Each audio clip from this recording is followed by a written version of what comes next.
యేసే పరిష్కారము అనుదిన Bible study కార్యక్రమం ప్రేక్షకులందరికీ యేసుక్రీస్తు వారి సర్వశ్రేష్ఠ నామమున వందనాలు. ప్రభువునందు ప్రియా దేవుని బిడ్డలారా, నేటి దినము రైట్ రెవరెండ్ డాక్టర్ కారుపాటి శ్యామ్సాగర్ గారి ద్వారా బైబిల్ స్టడీలోని వాక్య ధ్యానమును యెషయా గ్రంథము నుండి ధ్యానం చేసుకుందాం. మీరందరూ బైబిల్తోనూ నోట్బుక్తోనూ సిద్ధపడి ఉంటే రైట్ రెవరెండ్ డాక్టర్ కారుపాటి శ్యామ్సాగర్ గారు ప్రార్థన చేసి ఈ దినపు వాక్య పరిచర్య చేస్తారు. ప్రభువునందు ప్రియా దేవుని బిడ్డలారా, నేటి వాక్య ధ్యానం నిమిత్తం సహకారాన్ని ఇస్తున్న కుటుంబం ఏలూరు తంగెళ్ళమూడి వాస్తవ్యులు ఎస్వి పద్మావతి గారు, వారి కుమారుడు ఉదయ్ సాయి కుమార్, తల్లిగారు ఆర్ సీతారామమ్మ గారు సహకారాన్ని ఇస్తున్నారు. పద్మావతి గారికి, తల్లిగారు సీతారామమ్మ గారికి, కుమారుడు ఉదయ్ సాయి కుమార్ గారికి ప్రత్యేక కృతజ్ఞతలు. ఎపిసోడ్ సహకారులు కావాలి, దయతో ప్రార్థించమని మనవి చేస్తున్నాను. ప్రార్థన చేసుకుందాం. మమ్మల్ని మిక్కిలికి ప్రేమిస్తున్న మా ప్రియ తండ్రి, మీకు వందనాలు, స్తోత్రాలు. నేటి వాక్య ధ్యానానికి సహకారం ఇచ్చిన పద్మావతి గారు, వారి కుమారుడు సాయి కుమార్ గారు, తల్లిగారి కొరకు ప్రార్థిస్తున్న బిడ్డలను దీవించండి. నేటి వాక్య ధ్యానం మాకు దీవెనకరంగా ఇవ్వండి. యేసు ప్రభు పేరిట అడుగుచున్నాం తండ్రి, ఆమేన్. ప్రభువునందు ప్రియా దేవుని బిడ్డలారా, దయచేసి మీ పరిశుద్ధ బైబిల్ గ్రంథాన్ని తెరవండి. యెషయా గ్రంథము 37వ అధ్యాయము 8వ వచనము నుండి వాక్యాన్ని గమనించండి. జరిగిన వృత్తాంతం మరలా చెబుతాను, వినండి. రాజైన హిజ్కియా పరిపాలన చేస్తున్న దినాల్లో అష్షూరు రాజైన సన్హెరీబు తన సేవకుడైన రబ్షాకేను యోధా పట్టణం మీదకు పంపించాడు. రబ్షాకే యుద్ధానికి వస్తున్నాడని తెలిసి హిజ్కియా తన 3 సేవకులను అతనితో చర్చలకు పంపాడు. అతడు సిరియా భాష, యోధా భాష 2 భాషలు ఎరిగినవాడు రబ్షాకే. అలాగే వెళ్ళినటువంటి చర్చకు వెళ్ళిన 3 వ్యక్తులు కూడాను ఎలియాకీము, షబ్నా మరియు ఆసాపు కుమారుడు యోవాహు. ఈ 3 కూడాను సిరియా లాంగ్వేజ్ తెలిసిన వాళ్ళు మరియు యోధా భాష, హెబ్రీ భాష తెలిసిన వాళ్ళు. అయితే రబ్షాకే హెబ్రీ భాషలో మాట్లాడుతున్నాడు. దానివలన ప్రజలు కన్ఫ్యూజ్ అవుతారు, భయపడతారని అతని యొక్క ఉద్దేశం. దేవుణ్ణి ఛాలెంజ్ చేశారు వాళ్ళు. అష్షూరు పక్షంగా వాళ్ళు, మీ పట్టణం యెరూషలేము మీద మేము దాడి చేస్తాం, మీరు మాకు లొంగిపోతే సరి, లొంగిపోతే వనరులు ఇస్తాం, లేకపోతే నాశనం చేస్తాం. మిగతా రాజ్యాలన్నీ జయించేశాం. ఆల్రెడీ సన్హెరీబు వేరొక యుద్ధంలో ఉన్నాడు, నేను మరలా అతను కలుసుకుంటాను. మిమ్మల్ని ముందుగా యుద్ధం కంటే ముందు నన్ను పంపించాడు, మీరు లోబడతారా లేదా? హిజ్కియా అను మీ రాజు యెహోవాను నమ్ముకున్నాడు, యెహోవా ఏం చేయలేడు మమ్మల్ని. ఇప్పటికే ఈ ఇశ్రాయేలు 10 గోత్రాలు జయించేశాం, మిమ్మల్ని కూడా జయించేస్తాం, మీ అంతటి మీరు లోబడిపోండి అనే థ్రెట్ ఇవ్వటం ప్రారంభించాడు. ఆ మాట తెలుసుకున్నటువంటి హిజ్కియా యెషయా దగ్గరకు ప్రార్థన నిమిత్తం మరలా అదే మిత్ర బృందాన్ని పంపించాడు. ఇది చాలా శ్రమగల దినం, భయకంపితులవుతున్న ప్రదేశాలు ఉన్న స్థలం. ఇప్పుడు నువ్వు హెచ్చుగా ప్రార్థన చేయయ్యా అని చెప్పి యెషయాను మనవి చేసుకున్నాడు. రాజు ప్రవక్త దగ్గరకు ప్రార్థన కోరుతూ వచ్చాడు. రాజు ప్రార్థిస్తున్నాడు, కానీ ప్రవక్తను ప్రార్థించమన్నాడు. ఎందుకంటే ప్రవక్త ద్వారా దేవుడు మాట్లాడతాడు. డైరెక్ట్గా రాజుతో మాట్లాడటలేదు దేవుడు, ప్రవక్త ద్వారా మాట్లాడుతున్నాడు. కాబట్టి ప్రవక్త ద్వారా మనవి చేసుకోవటానికి పంపించాడు. అప్పటికే ప్రవక్తకు జవాబులు వచ్చేసాయి. హిజ్కియా ప్రార్థన చేస్తున్నాడు, దేవుడు నాతో మాట్లాడాడు అన్నాడు యెషయా. కాబట్టి రాజు ప్రార్థన చేశాడు. ప్రార్థన తాను చేయటమే కాదు, ప్రవక్తను కూడా ప్రార్థన చేయమన్నాడు. గమనిస్తున్నారా? ప్రవక్త ప్రార్థన చేయటమే కాదు, తాను ప్రార్థన చేయాలి. తాను ప్రార్థన చేయటమే కాదు, ప్రవక్త కూడా ప్రార్థన చేయాలి. ప్రవక్తకు దేవుడు జవాబిచ్చాడు, భయపడద్దు, దేవుడు తోడుగా ఉన్నాడు, సన్హెరీబు నాశనం అవుతాడు అని చెప్పాడు. ఒక ఆత్మను నేను పుట్టిస్తాను, ఆ వదంతి విని అతడు వెళ్ళిపోతాడు, అతని దేశంలో ఖడ్గం చేత అతడు చంపబడతాడు అని చెప్పాడు. ఇక 8వ వచనం నుండి చదువుదాం. అష్షూరు రాజు లాకీషు పట్టణమును విడిచి వెళ్ళి లిబ్నా మీద యుద్ధం చేస్తున్నాడు. ఆ సమయంలో అతని సేవకుడైన రబ్షాకి అతని దగ్గరికి వెళ్ళి కలుసుకుని ఉన్నాడు. అంతటా ఆ సందర్భంన కూషు రాజైన తిర్హాక అష్షూరు రాజైన సన్హెరీబు మీదకు యుద్ధానికి వచ్చాడని వినబడింది. దేవుడు చెప్పింది జరిగిపోయింది. చూశారు, ఒక వదంతి వస్తుంది, అది నమ్మి వెళ్ళిపోతాడు. తిర్హాక కూషురాజు చాలా మోస్ట్ పవర్ఫుల్. ఆదికాండం 11వ అధ్యాయంలో నిమ్రోదు కూషు సంబంధితుడే. జైగాంటిక్ పర్సనాలిటీస్, బలాఢ్యులైనటువంటి జాతి అది. తాను తనకంటే బలహీనుడిని బెదిరించడానికి రొమ్ము విరుచుకుంటూ ముందుకు వచ్చిన సన్హెరీబుకి ఒక కబురు వచ్చింది. ఏమిటంటే, నీకంటే బలమైన వాడు నీ పట్టణం మీద పడుతున్నాడు అని. ఏం చేయాలి? రబ్షాకే మీద అప్పటికి యుద్ధం చేసి లిబ్నా మీద యుద్ధం చేస్తూ ఉన్నాడు. జైత్ర యాత్ర కొనసాగిస్తూ గర్విస్తున్నటువంటి సన్హెరీబుకి నీకంటే పెద్ద బలాఢ్యుడు నీ మీదకి వచ్చేస్తున్నాడు అని కబురు వచ్చినప్పుడు వెనక్కి వెళ్ళిపోవాల్సి వచ్చింది. వెనక్కి వెళుతూ కూడా ఎంత భయంకరమైన వ్యక్తి అంటే సన్హెరీబు ఒక లెటర్ రాశాడు. ఆ లెటర్లో పరిశుద్ధ దేవుణ్ణి దూషిస్తూ రాసి హిజ్కియాకు పంపించాడు. నేను వెళుతున్నాను అనుకుంటున్నావా? నేను మళ్ళీ వస్తాను. సాతాను చేసే ఛాలెంజ్ ఏంటో తెలుసా?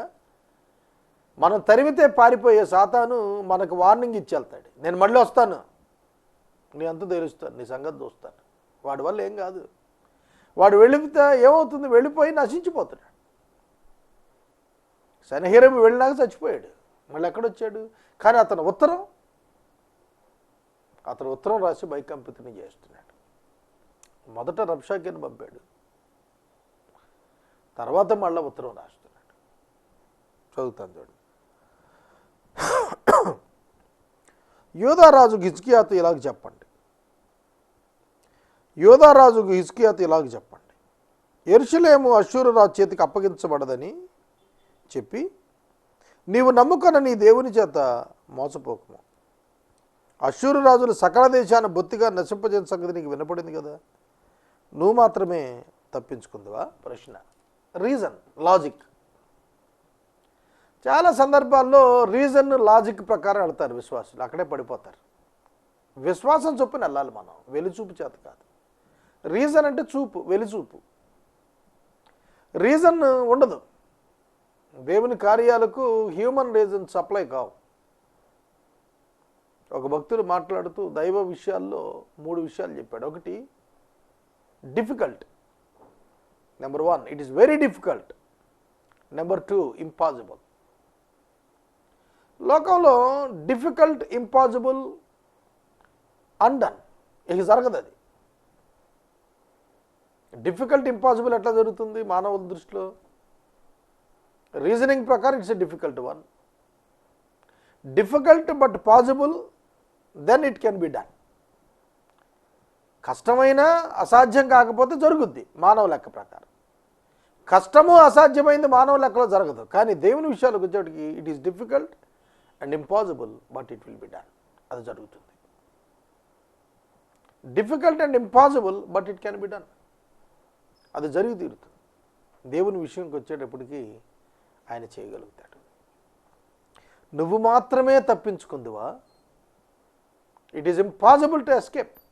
అందరూ చచ్చిపోతున్నారు, అందరూ దొరికిపోయారు, అందరూ ఓడిపోయారు, నువ్వెలా తప్పించుకుంటావు? సాతాను అలాగే ప్రలోభ పెడతారు. అంత పెద్ద భక్తుడే పడిపోయాడు, నువ్వు ఒక లెక్క. అంత గొప్ప సేవకుడే తప్పు చేశాడు, నువ్వు ఒక లెక్క. అంత క్యారెక్టర్ ఉన్నటువంటి విశ్వాసి ఇంత చిన్న తప్పు చేశాడు, నువ్వు పెద్ద నీతిగా చెప్తున్నావేమిటి? కనుక అపవాది మనలను దడిపించడానికి, బెదిరించడానికి ప్రయత్నం చేస్తూనే ఉంటాడు. వాడు దాడి చేస్తూనే ఉంటాడు. నువ్వు మాత్రమే తప్పించుకుంటావు అని అనుకుంటున్నావా? అది అసాధ్యం అన్నాడు. కానీ సాధ్యం దేవునికి. ఏది మానవుడికి అసాధ్యమో దానిని దేవుడు సాధ్యం చేయగలడు. It's simple thing to God. మానవులకు అసాధ్యమైన దాన్ని సాధ్యం చేయటం దేవునికి చాలా సింపుల్, సులువుగా చేసేస్తాడు. ఇశ్రాయేలీయులు ఐగుప్తీయులను జయించటం అసాధ్యం, కానీ దేవుడు సాధ్యం చేశాడు. చాలా సింపుల్గా సాధ్యం చేశాడు. కనుక మనం విశ్వాసం ఉంచాలి. విశ్వాసానికి రీజన్ ఉంటే విశ్వాసం కాదు, అది రీజన్ లేనప్పుడే విశ్వాసం. కనిపిస్తున్న దాని కొరకు నిరీక్షించక్కర్లా, కనిపించిన దాని కొరకే నిరీక్షించాలి. కనబడుతున్నది ఉన్నదని నువ్వు నమ్మటం ఏంటి? అందరూ నమ్ముతారు. పరలోక యెరూషలేము నమ్ముతున్నావా? అందులో మనం ఉన్నామని నమ్ముతున్నావా? అది దిగొస్తుంది. విశ్వాసము అనున్నది నిరీక్షిస్తున్న వాటి యొక్క నిజస్వరూపం, లేనిది ఉన్నది అనుటకు రుజువు. నువ్వు మాత్రమే తప్పించుకుంటావా? అవును, నేను తప్పించుకుంటాను. Because of my God, he is my shield. ఆయన నా కేడం, నేను తప్పించుకుంటాను. ఆయన నా కోట, నేను తప్పించుకుంటాను. ఆయన సజీవుడు, నన్ను తప్పిస్తాడు. హిజ్కియా విశ్వాసం అది. దాన్ని అపహాస్యం చేస్తున్నాడు. అలాగే సాతాను కూడా మిమ్మల్ని అపహాస్యం చేస్తాడు. మీరు ఎలా తప్పించుకుంటారో చూస్తాం, మీరు ఎలా ఇల్లు కడతారో చూస్తాం, నువ్వు ఎలా చర్చి కడతావో చూస్తాను, నువ్వెలా పిల్లకి పెళ్లి చేస్తావో చూస్తాను, నీ పిల్లోడికి ఎలా చదివిస్తావో చూస్తాను. ఏం చూస్తాడు సాతాను? వాడి వల్ల ఏమవుతుంది? బెదిరిస్తాడు. భయపడకండి. ఆదికాండ 15వ అధ్యాయంలో అబ్రహాము నాకు దేవుడు ప్రత్యక్షమై చెప్పాడు, అబ్రహామా భయపడకు, నేను నీకు ఏడాం, I'm your shield, I'm your reward. అవును, మన దేవుడు మనకుండగా మనకు విరోధి ఎవడు లేడు. నా పితరులు నిర్మూలన చేసిన గోజాను వారు కానీ, హరోను వారు కానీ, రిజేవులు కానీ, తెలశ్శారులో ఉన్న ఎదోనీలు కానీ తమ దేవతల సహాయం వల్ల తప్పించుకున్నారా? కంపేర్ చేస్తున్నాడు. ఎవరు తప్పించుకున్నారు? ఎవరు తప్పించుకోలేదే. హమాత్ రాజు ఏమయ్యాడు? అర్పాద రాజు ఏమయ్యాడు? సెపర్వయిము, హేన, ఇవ్వాను పట్టణాల రాజులు ఏమైపోయారు? హిజ్కియా దూత చేత ఉత్తరం తీసుకున్నాడు, చదివాడు, మందిరంలోకి వెళ్ళాడు, దేవుని సన్నిధిని దాన్ని విప్పి పరిచాడు, యెహోవా సన్నిధిని ప్రార్థన చేయడం ప్రారంభించాడు. He took the problem into the presence of God. It's beautiful. ఆ సమస్యని దేవుని సన్నిధిలోకి తీసుకెళ్ళి దాన్ని ప్రత్యక్షపరుస్తున్నాడు. దేవా, కెరూబుల మధ్య నివసిస్తున్న ఇశ్రాయేలీయుల దేవా, ఆకాశమును భూమిని కలుగు చేసిన అద్వితీయ దేవా, నీవు లోకమందున్న సకల రాజ్యాలకు రాజువై ఉన్నావు. That is the understanding. God is the creator and the king of the universe. దేవుడు లోకానికి సృష్టికర్త, ఆయన సకల లోకములకు రారాజై ఉన్నాడు. భూమి ఆకాశాలను నువ్వే నిర్మించిన వాడు అయ్యా. ఇశ్రాయేలీయులకు దేవుడు నీవేనయ్యా. కెరూబుల మధ్య నివసిస్తున్న వాడు అయ్యా. సైన్యాలకు అధిపతి యెహోవా, చెవియొగ్గి ఆలకించయ్యా. యెహోవా, కనులు తెరిచి దృష్టించయ్యా. జీవము గల దేవుడైన నిన్ను దూషించుటకే సన్హెరీబు పంపిన వారి మాటలను చెవిని పెట్టుమయ్యా. యెహోవా, అష్షూరు రాజులు ఆ జనములను, వారి దేశాన్ని పాడు చేసి వారి దేవతను అగ్నిలో వేసింది నిజమే. ఆ రాజ్యముల దేవతలు నిజమైన దేవుడు కాక మనుషుల చేత చేయబడిన కర్రలు, రాళ్ళు కానీ దేవతలు కావు గనుక వారిని నిర్మూలన చేశారు. యెహోవా, లోకమందున నీవే నిజముగా, నీవే అద్వితీయమైన దేవుడువు. యెహోవావని సమస్త జనులు తెలుసుకున్నట్టు అతని చేతులను మమ్మల్ని రక్షింపము. అతడు జయించినటువంటి జనాంగముల యొక్క దేవతలన్నీ కర్రలు, రాళ్ళు, జీవము లేనివి. అందుకే సన్హెరీబు వాళ్ళని జయించాడు. అందుకే అనుకుంటున్నాడు, వాళ్ళని జయించి నేను వీళ్ళని జయించలేనా అనుకున్నాడు. అంటే రాంగ్ అండర్స్టాండింగ్ అబౌట్ గాడ్. దేవుని గురించిన సరైన అవగాహన లేకపోవటం వల్ల సన్హెరీబు అలా అనుకున్నాడు. దే ఆర్ జెంటైల్, అన్యులు. వాళ్ళకు వెలుగు లేదు, వారికి దేవుడు తెలియదు, వారికి తెలిసిందంతా దేవుడే అనుకుంటున్నారు. జీవము గల దేవుని ప్రత్యక్షత అన్యజనాంగానికి లేదు కదా. కాబట్టి జనులు పూజిస్తున్న రాళ్ళు రప్పలను ఆధారం చేసుకుని అవి దేవుళ్ళని భ్రమపడి వాళ్ళని జయించినప్పుడు వాళ్ళ దేవుడు సహాయం చేయలేదని అసలు ఉంటేగా సహాయం చేయటానికి.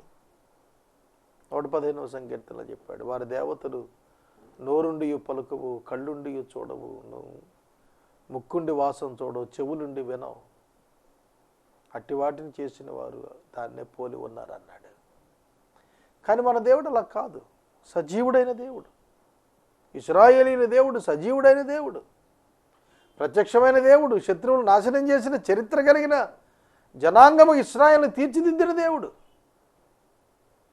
సన్హెరీబు చెప్పింది నిజమే, there is a point in it, కాదన్నాం. కానీ వాడికి తెలియదు ఒకటి ఉంది, ఏమిటంటే నువ్వు ఉన్నావని వాడికి తెలియదు, నీవు సజీవుడని వాడికి తెలియదు. అందుకే జీవమగల దేవుడు అయిన నిన్ను అతను దూషిస్తున్నాడయ్యా, అతని నుంచి మమ్మల్ని రక్షించవా అని ప్రార్థన చేస్తున్నాడు. సకల లోకం తెలుసుకుంటుంది దానివల్ల. నువ్వే దేవుడు అని, నువ్వే నిజమైన వాడు అని, నీవే లోకములో సత్యవంతుడైన దేవుడు అని సకల జనులు సమస్త దేశాలు తెలుసుకునేటట్లుగా మమ్మల్ని రక్షించు. ఇదే ప్రారంభం నుంచి జరుగుతోంది ఇశ్రాయేల్ చరిత్రలో. లోక నివాసులందరూ ఆయా తరాలలో ఇశ్రాయేలు యొక్క రక్షణను తెలుసుకున్నప్పుడు ఇశ్రాయేలు దేవుడే నిజమైన దేవుడని ఒప్పుకున్నారు. ఆఖరికి బబులోనులో నెబుకద్నెజరు కూడాను అగ్నిగుండము నుండి దేవుడు షడ్రక్ మెషక్ అబేద్నెగోను తప్పించినప్పుడు ఒక శాసనం చేశాడు. అదేమిటంటే, ఈ విధముగా రక్షించగలిగిన సమర్థుడైన దేవుడు ఏ జనాంగమునకును లేడు, ఈయనే నిజమైన దేవుడు, ఈయన్ని ఆరాధించాలి, ఇంకెవరిని ఆరాధించడానికి వీల్లేదని శాసనం చేసేసాడు నెబుకద్నెజరు. అర్థమవుతుందా? దేవుని పిల్లలకు శ్రమలు వచ్చినప్పుడు లోకానికి దేవుడు వారి పక్షాన ఉన్నాడని అర్థమవుతుంది. కానీ క్రైస్తవులు మనము శ్రమలు రాకూడదని ప్రార్థన చేస్తూ ఉంటాం. వ్యాధులు రాకూడదు, శ్రమలు రాకూడదు, కష్టాలు రాకూడదు, ఆర్థిక ఇబ్బందులు రాకూడదు. ఒక చెట్టుగా ఉంటే ఆ చెట్టుకి ఏమి ఉండవు, శ్రమలు ఉండవు, ఆర్థిక ఇబ్బందులు ఉండవు. కానీ నువ్వు చెట్టువు కాదుగా, నువ్వు దేవుని యొక్క పోలికల స్వరూపంలో చేయబడిన మానవుడివి. నువ్వు ఈ పక్షంగా దేవుడు ఉన్నాడు అనేది లోకానికి తెలియాలంటే నీకు కాకపోతే ఎవరికి వస్తాయి శ్రమలు, ఇబ్బందులు, శోధనలు? కనుక నువ్వు దేవుని ప్రతినిధిగా నిలబడుతున్నావు పరీక్షల్లో. భారతదేశం తరపున 11 మంది నిలబడి క్రికెట్ ఆడతారు కనుక they represent the country, whole nation. 120 కోట్ల మందిని రిప్రజెంట్ చేస్తున్నారు 11 మంది. అలాగే సర్వలోకమునకు దేవుడైన దేవుణ్ణి నువ్వు రిప్రజెంట్ చేస్తున్నావు. నువ్వు శ్రమలో ఉన్నప్పుడు, పరీక్షలో ఉన్నప్పుడు, పోటీ పడుతున్నప్పుడు, యుద్ధం చేస్తున్నప్పుడు you are on behalf of God. కనుక నువ్వు గెలుస్తావు, దేవుని రుజువు చేస్తావు. కనుక God has only one option, that is believer. దేవునికి ఒకే ఒక ఆప్షన్ ఉంది లోకంలో తనను రుజువు చేయటానికి, ఇతర జనాంగాలకు దేవుడు ఉన్నాడని తెలియటానికి ఆయన బిడ్డల ద్వారానే ఆధారం. యేసుప్రభు కూడా గెత్సెమనే వనంలో చేసిన ప్రార్థనలో యోహాను సువార్త 17వ అధ్యాయంలో అన్నాడు, ప్రభువా వాళ్ళు కలిసి ఉన్నందున నీవు నన్ను పంపేవని లోకం తెలుసుకుంటున్నాను. కనుక క్రైస్తవుల యొక్క ఐక్యత లోకానికి ఏం చెబుతుందంటే, దేవుడే యేసుక్రీస్తుని ఈ లోకాన్ని పంపాడు. క్రైస్తవుని ఐక్యత అంటే ఈ డినామినేషనల్ డిఫరెన్స్ల గురించి మాట్లాడలేదు. అక్కడ ఒక చర్చ్, ఒక శరీరంగా మాట్లాడాడు ప్రభు. శరీరం చూచినప్పుడు తల ఉంటుంది, ఆ తల ఉన్నప్పుడు ఆ తలను, శరీరమును అతికిన వాడున్నాడు అనేది అర్థమవుతుంది. అలాగే తండ్రి అయిన దేవుడు కుమారుడైన క్రీస్తును సంఘానికి శిరస్సుగా పంపాడు, క్రీస్తుకి శిరసై ఉన్నాడు దేవుడు అనేది అర్థం చేసుకుంటారు అన్నాడు. కనుక వాక్యం వింటున్న సహోదరుడా, సహోదరి, ఇశ్రాయేలీయులను కాపాడువాడు కునుకడు, నిద్రపోడు అని కీర్తనాకారుడు చెప్పిన మాట వాస్తవం. కనుక మీ ద్వారానే దేవుడు ఈ లోకమున తన కార్యాలను జరిగిస్తాడు. మిమ్ములను పరిశోధించుట వలన మీరు సువర్ణముగా మారినట్లుగా చేస్తాడు. మీరు శోధించబడి జయించుట వలన ఆయన నామానికి మహిమ వచ్చేటట్లుగా చేస్తాడు. అన్యజనాంగానికి తన యొక్క ఉనికిని మీ ద్వారా దేవుడు రుజువు చేస్తాడు. దాని నిమిత్తమే ఈ పోరాటాలు మనకు అనుమతి ఇస్తున్నాడు. ఈ పోరాటాలకు దేవుడు అనుమతిని ఇస్తున్నాడు. అనారోగ్యానికి అనుమతి ఇస్తున్నాడు. ఆర్థిక సమస్యలకు అనుమతి ఇస్తున్నాడు. మనం మన పిల్లలకు వారికి భవిష్యత్తు తెలుసుకోవటానికి, వారి శ్రమ తెలుసుకోవటానికి ప్రయత్నం చేస్తుంటాం. మనం ఎంత పిల్లలకు సమృద్ధికి ఇవ్వగలిగిన అన్ని వనరులు కొన్ని సందర్భాలు ఇవ్వటానికి ఇష్టపడం. ఎందుకంటే వాళ్ళ కష్టం అంటే తెలియాలండి అంటాం. చాలా గొప్ప ఒక ఆయన ఉన్నాడు. ఆ పిల్లలకు సర్వెంట్ మెయిడ్ని పెట్టలేదు ఇంట్లో. వాళ్ళు పని నేర్చుకోవాలంటే పని వాళ్ళు ఉంటే నేర్చుకోరండి. అందుకే వాళ్ళు పని నేర్చుకోవాలి. పని నేర్చుకుంటే వాళ్ళకి భవిష్యత్తులో ఆ పని ఉపయోగపడుతుంది. అలాగే ఒక మనిషికి అంత ఆలోచన ఉంటే దేవుడు ఇంకెంత ఆలోచన చేస్తాడు. వాళ్ళ జోలికి వెళ్ళకూడదు అనేది లోకానికి తెలియాలంటే జాగ్రత్తగానండి. ఇశ్రాయేలీల జోలికి, యూదుల జోలికి వెళ్ళకూడదు అనేది లోకరాజ్యాలకు తెలియాలంటే లోకరాజ్యాలన్నింటినీ జయించినటువంటి రాజును ఇశ్రాయేలీయులు జయించేటట్టుగా చేయటం ఒకటే మార్గం. అవునా కదా? ఐగుప్తు దేశంలో ఇశ్రాయేలీయులు చాలా దీనమైన స్థితిలో బ్రతికారు 400 సంవత్సరాలు. ఐగుప్తీయులకు ఇశ్రాయేలీయుల దేవుడు చేసినటువంటి కార్యాలను రాహాబు అను వేశ్య విని ఏమనంది? మీ దేవుడు మీ పక్షంగా చేసిన కార్యములను గూర్చి మా గుండెలు నీరైపోయాయి విన్నప్పుడు మీ భయం మాకు కలిగింది అంది. ఇశ్రాయేలీలంటే ఎవరికి భయం? ఎవరికి భయం లేదు. ఇశ్రాయేలీలకు దేవుడు ఉన్నాడు కనుక ఇశ్రాయేలీలంటే భయం కలిగింది.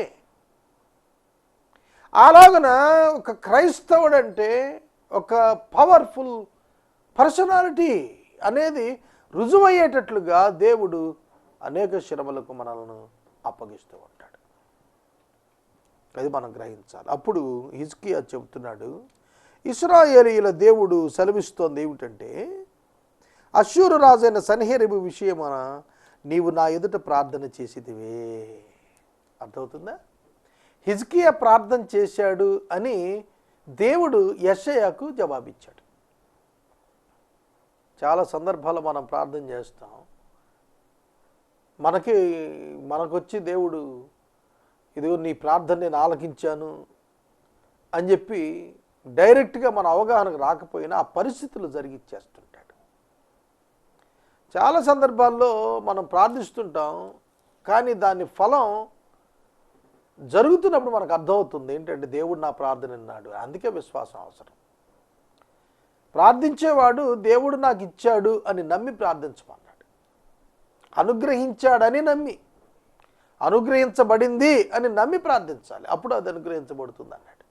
హిజ్కియా యొక్క ప్రార్థన విశ్వాస సహితమైన ప్రార్థన, భారముతో కూడిన ప్రార్థన, కన్నీటితో చేసిన ప్రార్థన, దేశం కొరకు ప్రేమ కలిగి చేసిన ప్రార్థన, దేవుడంటే భయభక్తులు కలిగి చేసిన ప్రార్థన. అందుకనే వెంటనే జవాబు వచ్చేసింది. When you are praying, check your attitude. దేనికోసం హిజ్కియా ప్రార్థిస్తున్నాడు? దేవుని ప్రజలకు అవమానం రాకుండా ప్రార్థిస్తున్నాడు. దేవుని నామానికి అవమానం రాకుండా ప్రార్థిస్తున్నాడు. దేవుని ప్రజల క్షేమం కోసం ప్రార్థిస్తున్నాడు. అందుకే దేవుడు వెంటనే జవాబు ఇచ్చాడు. మనం దేనికోసం ప్రార్థిస్తున్నాం? దేవుని మహిమార్థం ప్రార్థిస్తున్నామా? దేవా నీ నామానికి అవమానం రాకూడదు, లోకం నిన్ను తెలుసుకోవాలి. అది అతని ప్రార్థన. నువ్వు మమ్మల్ని తప్పించడం ద్వారా లోకం నువ్వు ఉన్నావని తెలుసుకుంటుంది మా పక్షంగా.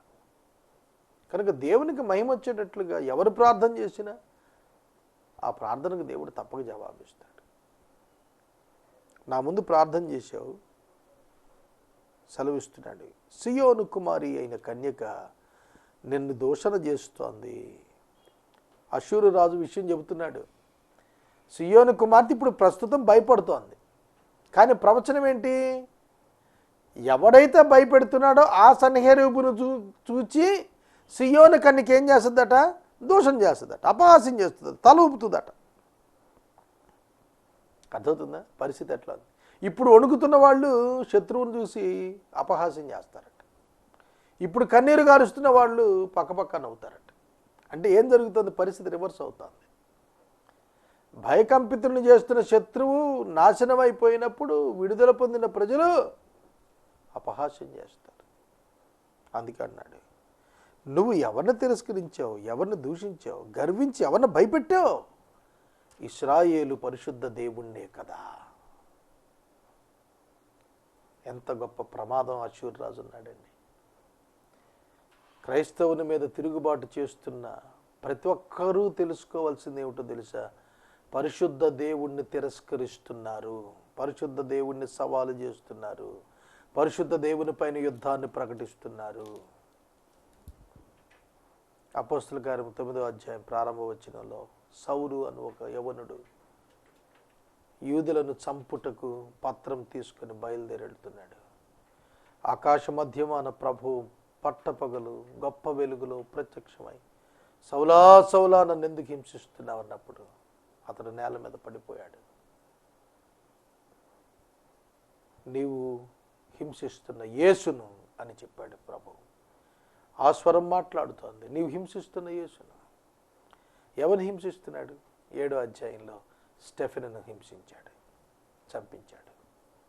సౌలు స్టెఫెను యొక్క మర్డర్ని అనుమతించాడు. పరలోకములో తండ్రి సింహాసనమున కుడిపార్శ్వమున కూర్చున్న యేసు లేచి నిలిచి ఉన్నాడని స్టెఫెను సాక్ష్యం చెబుతున్నాడు. ఆకాశము తెరవబడుటయు మనిషి కుమారుడు దేవుని కుడిపార్శ్వమున నిలిచి ఉన్నాడని నేను చూస్తున్నానన్నాడు. కూర్చున్న యేసుక్రీస్తు ప్రభు స్టెఫెనును రాళ్లతో కొడుతుండగా లేచి నిలబడ్డాడు. మరలా ఆయన కూర్చోలేదు. స్టెఫెనును కొట్టిన సౌలు పౌలుగా మార్చబడే వరకు ఆయన మళ్ళీ సింహాసనం మీద కూర్చోలేదు. God will be irritated. దేవుడు సహించడు. తన బిడ్డల మీదకు లేచిన వాడిని ఆయన విడిచిపెట్టడు. నా రథముల సముదాయంతో నేను పర్వత శిఖరం మీదకును లెబనోను పార్శ్వముల దిక్కి ఉన్న ఎత్తుగల దేవదారు వృక్షాలు సరవణ వృక్షాలు నరికేశాను. దూర సరిహద్దు సత్రాల్లోని కర్మేలు ఫలవంతమైన క్షేత్రమైన అడవులను ప్రవేశించాను. నేను త్రవ్వి నీళ్లు పానం చేశాను. నా అరకాల చేత నేను దిట్టమైన స్థలముల నదులను ఎండిపోజేశాను.